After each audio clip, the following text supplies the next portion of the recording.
আসসালামু আলাইকুম, আমার লার্নিং টেকে স্বাগতম জানাচ্ছি। আমি মোহাম্মদ কাউসার আলী। আজকে এই ভিডিওতে আমি আপনাদেরকে দেখাবো কিভাবে আপনারা ওয়েবমানি অ্যাকাউন্ট ভেরিফাই করবেন, তাও আবার এনআইডি কার্ড দিয়ে। আপনারা হয়তো সকলে জানেন ওয়েবমানি অ্যাকাউন্ট ভেরিফাই করতে গেলে আপনাদের অবশ্যই একটি পাসপোর্ট লাগে, কিন্তু আমি আপনাদেরকে দেখাবো কিভাবে আপনারা আপনাদের ভোটার আইডি কার্ড দিয়ে খুব সহজেই আপনাদের ওয়েবমানি অ্যাকাউন্টে ভেরিফাই করবেন, কোনো ধরনের কোনো প্রবলেম ছাড়াই। তো দেরি না করে শুরু করা যাচ্ছে আজকের ভিডিও। আর হ্যাঁ, আপনাদের কাছে একটা ছোট্ট অনুরোধ, আমার ভিডিওটি ভালো লাগলে অবশ্যই লাইক করবেন, কমেন্ট করবেন, আর চাইলে শেয়ার করতে পারেন। আর আমার চ্যানেল নতুন হয়ে থাকলে অবশ্যই আমার চ্যানেলটি সাবস্ক্রাইব করে বেল আইকন দিয়ে পাশে থাকবেন। ধন্যবাদ। তো আপনাদের ওয়েবমানি অ্যাকাউন্টটি কীভাবে ভেরিফাই করবেন তো আমি দেখিয়ে দিচ্ছি। তো আমার এই ওয়েবমানি অ্যাকাউন্ট আমি চলে যাচ্ছি। এই যে আমার এই ওয়েবমানি অ্যাকাউন্ট, এটা এখন ভেরিফাই করা নাই। তো আপনারা ওয়েবমানি অ্যাকাউন্ট কীভাবে ক্রিয়েট করবেন তা আমি গত এপিসোডে আমি আপনাদেরকে দেখিয়ে দিচ্ছি। চাইলে আপনারা সেটা ভিডিও ডেসক্রিপশন বক্স থেকে দেখে আসতে পারেন। এছাড়া আমার চ্যানেলে আই বাটন দিয়ে রাখবো, এছাড়া আমার ভিডিও শেষে দিয়ে রাখবো। তো আমি আপাতত দেখাচ্ছি এটা কিভাবে আপনারা ভেরিফাই করবেন, তারপর ভোটার আইডি কার্ড দিয়ে। তো আপনাদের ওয়েবমানি অ্যাকাউন্টটি ভেরিফাই করার জন্য আপনারা সর্বপ্রথম আপনারা উপরে দেখতে পাচ্ছেন যে অ্যাবাউট ওয়েবমানি পার্সোনাল বিজনেস হেল্প, আপনি এখান থেকে পার্সোনালে ক্লিক করবেন। পার্সোনাল ক্লিক করার পর এই দেখতে পাচ্ছেন ভেরিফিকেশন। তো রিসিভ ওয়েবমানি পাসপোর্ট ভেরিফিকেশন পয়েন্ট, তো আপনি এখান থেকে 2 নাম্বার ভেরিফিকেশন পয়েন্ট এখানে ক্লিক করবেন। ভেরিফিকেশন পয়েন্টে ক্লিক করার পর আপনাদের সামনে এরকম একটা ইন্টারফেস চলে আসবে। আপনারা এখানে কিছু না করে এখানে দেখতেছেন কন্ট্রোল প্যানেল, তো আপনি এখান থেকে কন্ট্রোল প্যানেলে ক্লিক করবেন। তো আমি আমার কন্ট্রোল প্যানেলে ক্লিক করতেছি।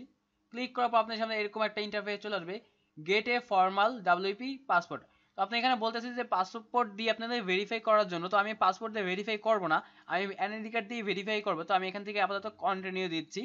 যা যা চাচ্ছে আমি এখানে করে দিচ্ছি। তো আমি যা যা করতেছি আপনারা তাই তাই করবেন, তাহলে এ টু জেড আমি বুঝিয়ে দিব এখানে। তাহলে আপনাদের অ্যাকাউন্টে 100% ভেরিফাই করতে পারবেন। আপনারা যদি কোথাও কোনো ধরনের ভুল করে থাকেন তাহলে এই ক্ষেত্রে আমি দায়ী থাকবো না। তো আপনারা এখানে দেখতেছেন যে লাস্ট নেম ফার্স্ট নেম, আপনি এখানে অনেকে কনফিউজ হয়ে যান লাস্ট নেম কি ফার্স্ট নেম কে। তো আপনি এখানে দেখতেছেন লাস্ট নেম ফার্স্ট নেম, তো আপনারা অনেকে লাস্ট নেম আর ফার্স্ট নেমের জায়গায় গোলমিল করে ফেলেন। তো লাস্ট নেম আর ফার্স্ট নেমটা কি আমি আপনাদেরকে বলে দিচ্ছি। ধরেন আমার নাম কাউসার আলী, তো এখান থেকে আমার নাম হলো ফার্স্ট নেম হলো কাউসার আর লাস্ট নেম হলো আলী।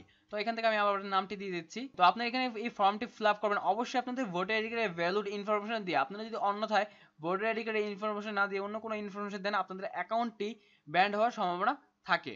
তো আপনারা অবশ্যই আপনাদের এই ভোটার আইডি কার্ডের ভ্যালিড ইনফরমেশন দিয়ে আপনাদের এটা ফর্মটা পূরণ করবেন। তো অবশ্যই আপনারা এখানে আপনাদের ভোটার আইডি কার্ডের ভ্যালিড ইনফরমেশন দিয়ে আপনাদের ফর্মটি পূরণ করবেন। তো আমার ফার্স্ট নেমটি এখানে দিয়ে দিচ্ছি। যদি আপনাদের এখানে মিডল নেম থাকে তো দিবেন, না তো দেওয়ার দরকার নেই। তো এখানে ডেট অফ বার্থ আপনাদের ভোটার আইডি কার্ড অনুযায়ী আপনাদের ডেট অফ বার্থটি দিয়ে দিবেন। তো আমার ভোটার আইডি কার্ড অনুযায়ী আমি ডেট অফ বার্থটি দিয়ে দিচ্ছি। তো এখান থেকে সেক্স মেল, তো মেল দিলাম। দেন এখান থেকে পোস্টাল অ্যাড্রেস, তো আপনি এখান থেকে পোস্টাল অ্যাড্রেসে অনেকে কনফিউজ হয়ে যান। তো এখানে দেখতে পাচ্ছেন যে সিটি আর কান্ট্রি, তো এখানে দেখতে পাচ্ছেন পাবলিকলি আনএবল, তো আপনি এখান থেকে এটি পাবলিকলি, তো আপনি এখানে দেখতে পাচ্ছেন পাবলিকলি আনএবল, তো আপনি এখান থেকে সিটিটি সিলেক্ট করার জন্য এখান থেকে সেট অপশন আছে, সেটে ক্লিক করবেন। সেটে ক্লিক করার পর দেখতে পাচ্ছেন যে চুজ ইউর অ্যাকচুয়াল লোকেশন, তো আপনি এখান থেকে চুজ ইউর অ্যাকচুয়াল লোকেশনে ক্লিক করবেন। ক্লিক করার পর এখানে দেখতে পাচ্ছেন যে আপনাদের কি কান্ট্রি, তো কান্ট্রির নামটি দিতে আমি বাংলাদেশ, তো বাংলাদেশ দিচ্ছি এখানে। বাংলাদেশ বাংলাদেশ বাংলাদেশ। দ্য রিজন, তো আমি এখান থেকে কোন কোন জেলায় আছি, তো ঢাকা জেলায় আছি, তো ঢাকা দিয়ে দিচ্ছি। তারপর কোন সিটি, তো আমাদের সিটি হলো সাভার সিটি, তো আমার সাভার দিয়ে দিচ্ছি এখানে।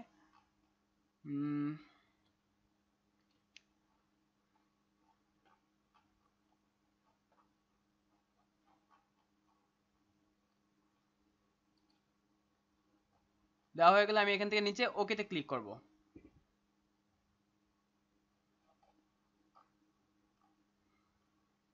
দেখতে পাচ্ছেন যে আমাদের সিটি আর কারেন্টলি এখানে সাভার বাংলাদেশ অ্যাড হয়ে গেছে। তো এখানে দেখতে পাচ্ছেন জিপ ও অথবা পোস্টাল কোড, আপনারা হয়তো জিপ আর পোস্টাল কোডটা জানেন না। জিপ আর পোস্টাল কোডটা কোথায় পাবেন আমি দেখিয়ে দিচ্ছি। আপনাদের ভোটার আইডি কার্ডের ব্যাক সাইডে দেখবেন যে একটি পোস্টাল কোড আছে, মানে 4 ডিজিট একটা কোড আছে, সেটা হলো আপনাদের পোস্টাল কোড। আমার পোস্টাল কোডটা আমি এখানে দিয়ে দিচ্ছি। তবে এখানে দেখতে পাচ্ছেন নিচে দেখতে পাচ্ছেন স্টেট হাউস অ্যাপার্টমেন্ট, আপনাদের ভোটার আইডি কার্ডের যে অ্যাড্রেসটি আছে সেই অ্যাড্রেসটি এখানে বসিয়ে দেবেন। আপনাদের ভোটার আইডি কার্ডের যে পিছে যে অ্যাড্রেসটি আছে আপনারা সেই অ্যাড্রেসটি এখানে বসিয়ে দেবেন। এছাড়া আপনারা যখন অ্যাকাউন্ট খোলার সময় যে অ্যাড্রেসটি ব্যবহার করেছেন সেই অ্যাড্রেসটি এখানে দিবেন, কোনো ভুল করবেন না। তো আমি আপনাদের দেখিয়ে দিচ্ছি। তারপরে দেখতে পাচ্ছেন এখানে, তো এখানে দেখতে পাচ্ছেন এই কান্ট্রি, তো আপনি বাংলাদেশ আছে, বাংলাদেশ অলরেডি দেওয়া, তো বাংলাদেশ দিয়ে রাখছেন। তো এখানে নাম্বার, আপনারা অনেকে মনে করেন যে এখানে কি নাম্বার দেবেন, এখানে যদি পাসপোর্ট থাকতো পাসপোর্টের নাম্বার দিতেন। তো আপনাদের যেহেতু পাসপোর্ট নেই, ভোটার আইডি কার্ড দিয়ে অ্যাকাউন্টটি ভেরিফাই করবেন, তো আপনার ভোটার আইডি কার্ডে যে নাম্বারটা থাকে সেই নাম্বারটা আপনারা এখানে দিয়ে দেবেন। তো আমার নাম্বারটা আমি এখানে দিয়ে দিচ্ছি। তো আমার ভোটার আইডির নাম্বারটি দেওয়া হয়ে গেলে এখানে দেখতেছেন ডেট অফ ইস্যু, তো তো আপনারা এই জিনিসটা ভুল করে থাকেন যে ডেট অফ ইস্যু ডেটটা কি। আপনারা দেখবেন আপনার ভোটার আইডি কার্ডের পিছে একটা তারিখ থাকে। আপনাদের যদি বাংলা আগের ভোটার আইডি থাকে দেখবেন যে প্রদানের তারিখ বা এখানে লেখা থাকবে যে প্রদানের তারিখ বা ডেট অফ ইস্যু, অনেকেরই প্রদানের তারিখ লেখা থাকে, এই প্রদানের তারিখটা এখানে দিয়ে দিবেন। তো আমার ডেট অফ ইস্যুটা আমি এখানে দিয়ে দিচ্ছি। তো আপনি এখানে দেখতে পাচ্ছেন ডেট অফ ইস্যু দেওয়া হয়ে গেলে আপনি দেখতে পাচ্ছেন ইস্যু বাই। তো আপনি এখানে ইস্যু বাই কি দিবেন, তো আমি আপনাদেরকে বলে দিচ্ছি। আমার স্ক্রিন দেখতে পাচ্ছেন যে এখানে দেখতে পাচ্ছেন জাতীয় পত্রের উপরে যে থাকে government of the people's republic of Bangladesh, এই লেখাটা আপনি এখান থেকে কপি করে এখানে পেস্ট করে দিবেন। তো আমি এই লেখাটা এখানে দিয়ে দিচ্ছি। তো এই লেখাটা এখানে দেওয়ার পর আপনি নিচে দেখতে পাচ্ছেন সেভ। তো আমি এই সেভ দেওয়ার আগে আমি আবারও বলছি যে আপনাদের ভোটার আইডি কার্ডের ভ্যালিড ইনফরমেশন দিয়ে অবশ্যই এই ফর্মটি ফিল আপ করবেন, নয়তো আপনাদের অ্যাকাউন্টে ভেরিফাই হবে না। তো আপনাদের এখান থেকে সবকিছু ঠিক মতো দেখে নেবেন, যে সবকিছু ঠিক হলে আপনি এখান থেকে সেভে ক্লিক করবেন। তো আমি আপাতত সেভে ক্লিক করতেছি।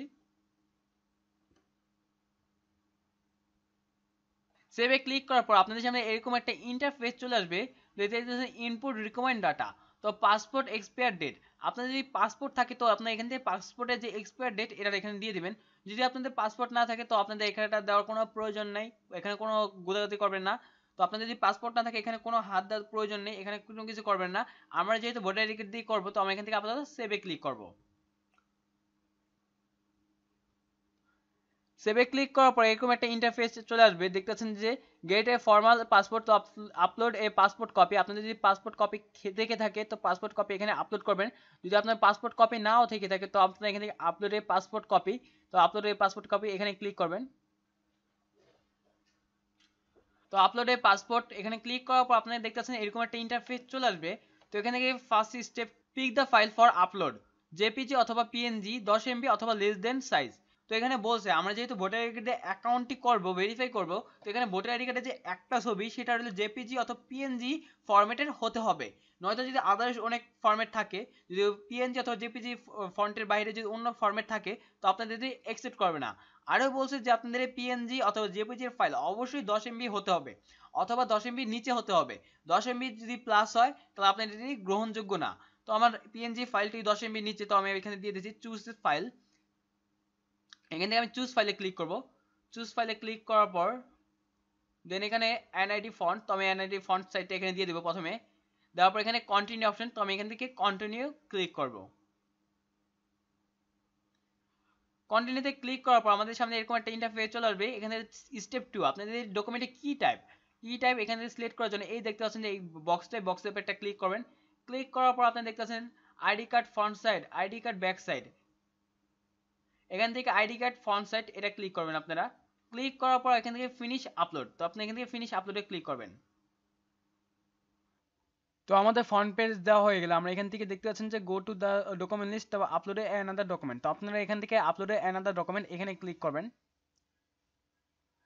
ক্লিক করার পর দেখতে পাচ্ছেন যে স্টেপ 1 এ চলে এসেছে। তারপর এখান থেকে চুজ ফাইলে ক্লিক করবেন। আপনারা এখান থেকে চুজ ফাইলে ক্লিক করবেন। চুজ ফাইলে ক্লিক করার পর আপনারা আইডেন্টি কার্ডের ব্যাক সাইডটি এখানে দিয়ে দিবেন। ব্যাক সাইডটি দেওয়া হয়ে গেলে আপনি এখান থেকে প্রসেস এখানে ক্লিক করে দিবেন। ক্লিক করার পর নিচে দেখতে পাচ্ছেন যে আপনাদের এই যে এটা রাশিয়ান ভাষায় চলে আসছে, তো আমি এখান থেকে একটু ইংলিশে করে দিচ্ছি। তবে এখান থেকে ডকুমেন্ট টাইপ, তো ডকুমেন্ট টাইপটি সিলেক্ট করতে বলছে, আমার ডকুমেন্ট টাইপটি এখানে দিয়ে দিব। আইডেন্টি কার্ড হলো আপনার এখান থেকে আমি ব্যাক সাইড ফ্রন্ট সাইড দিছিলাম, এখন এটা ব্যাক সাইড হবে।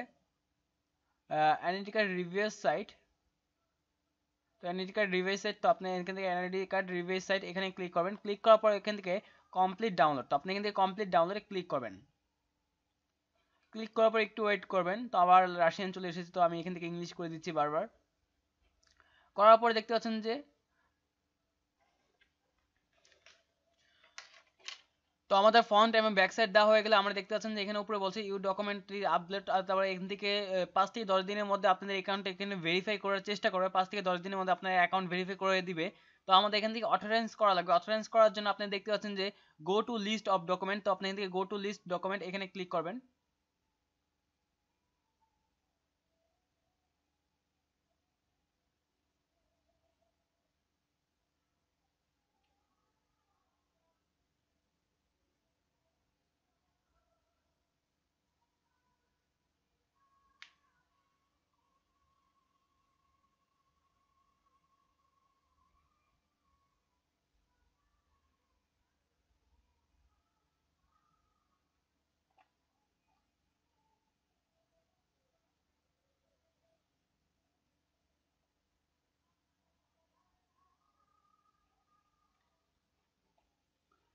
গো টু ডকুমেন্ট লিস্টে ক্লিক করার পর দেখতে পাচ্ছেন যে আমাদের এখানে এনআইডি কার্ডটি রিভিউয়ার সাইড হলো ভেরিফাই, প্রথমে আপনাদের ব্যাক সাইডটা ভেরিফাই করা আছে এবং ফ্রন্ট সাইডটা ভেরিফাই করা আছে।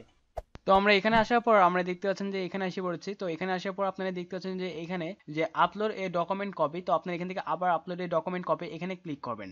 ক্লিক করার পর দেখতে পাচ্ছেন যে আপনাদের সামনে এরকম একটা ইন্টারফেস চলে আসবে। তো আপনি এখান থেকে ব্যাক টু ডকুমেন্ট লিস্ট, তো আপনি এখান থেকে ব্যাক টু ডকুমেন্ট লিস্টে ক্লিক করবেন।